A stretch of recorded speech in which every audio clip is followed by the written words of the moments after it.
You keep replaying the same conversation in your head. You remember the words. You remember the anger. They tell you it never happened. You start to apologize for a memory that is still raw. That is gaslighting. It is slow. It is designed to make you beg for the lie. First, the pattern. It begins small. A joke that becomes a dismissal, a detail they deny, a promise they claim you agreed to. They bend facts until your memory frays. They call you forgetful. They call you sensitive. They do it privately and then in public, so you learn to question yourself in both places. The errors grow. Dates vanish. Texts get called made up. Your anger becomes proof that you are the problem. You shrink. You search your phone and still doubt. Why it works is not mystical. Your brain hates chaos. You evolved to keep connections because isolation felt dangerous. When someone close rewrites reality, your brain has a choice. It can hold two painful truths at once: that someone you depend on is lying, and that the world is unpredictable. Or it can choose the simple route, accept the version that keeps the bond. The smaller pain wins. It is not weakness, it is survival. You will notice the pattern in places you least expect. The boyfriend who insists you never said that after you bring up a cancelled plan. The friend who remembers the dinner differently and makes you prove your own story. The parent who claims they never said that about your childhood.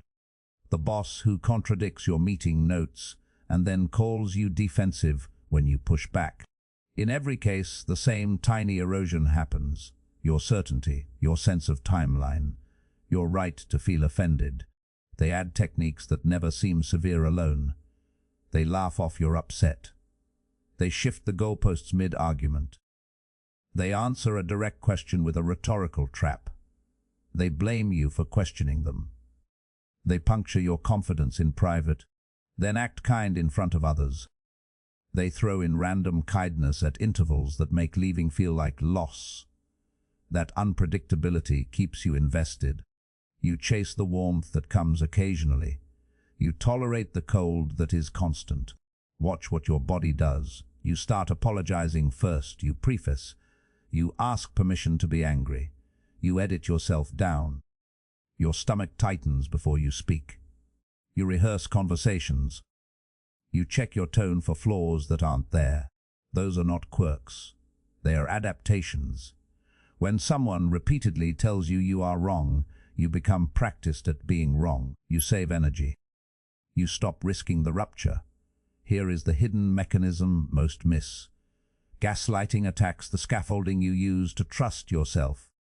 Memory is not a camera. It is a story you tell yourself to make meaning. When someone interrupts that story over and over, your brain starts to suspect the storyteller. You stop trusting the internal voice that used to be obvious. You outsource reality to the person who rewrites it. It feels safer. It feels clearer. You want one stable narrative.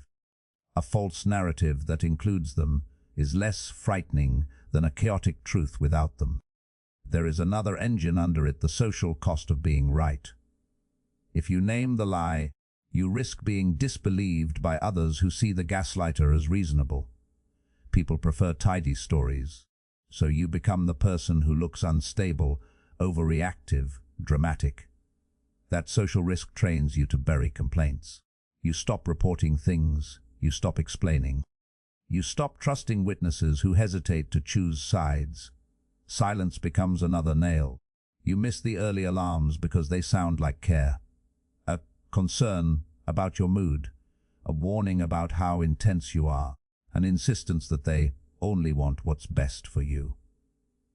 That framing flips the blame onto you and keeps them in the role of caretaker.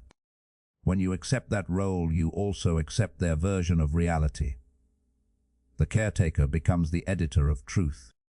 The emotional consequence is quiet and extreme. You live with a small, ongoing ache. You second-guess decisions that used to be simple: when to speak, who to call, whether you remembered an event accurately. You feel hollowed. Your voice grows cautious. You lose faith in your instincts. When you no longer trust the map in your head, you stop exploring. You become defensive when anyone questions you, because you learned early that being questioned is being erased. Sometimes the outcome is paradoxical. You defend the person who erased you. You shield them from others. You find excuses. You rewrite your own feelings to conform to their version of events. You do this because it reduces immediate pain. It also strengthens the pattern. Each time you defend the lie, you wire yourself to accept the next one faster. The relationship survives at the cost of your inner authority. Gaslighting also weaponizes small wins. They will give you a victory so you stay.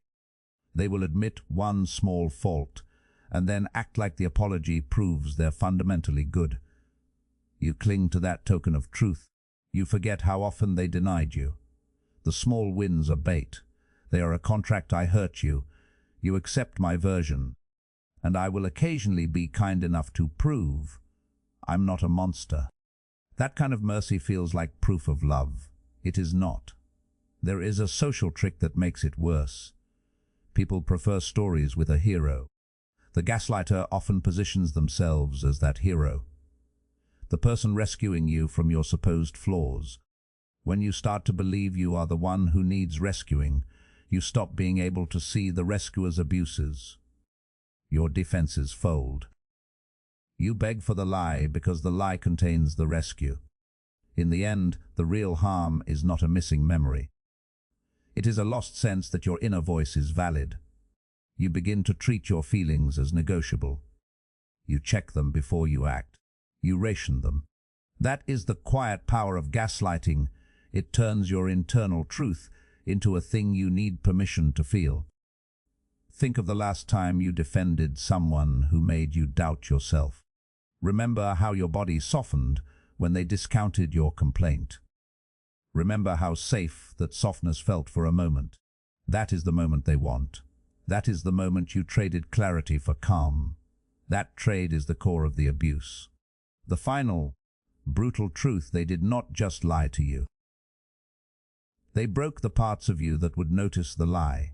They removed the warning lights so the next falsehood passed like a fact. You did not beg for a lie because you were gullible. You begged because your brain found an easier pain. You chose certainty over chaos. You chose a person's version of reality because you needed a map, even a wrong one. You are not a failure for believing them.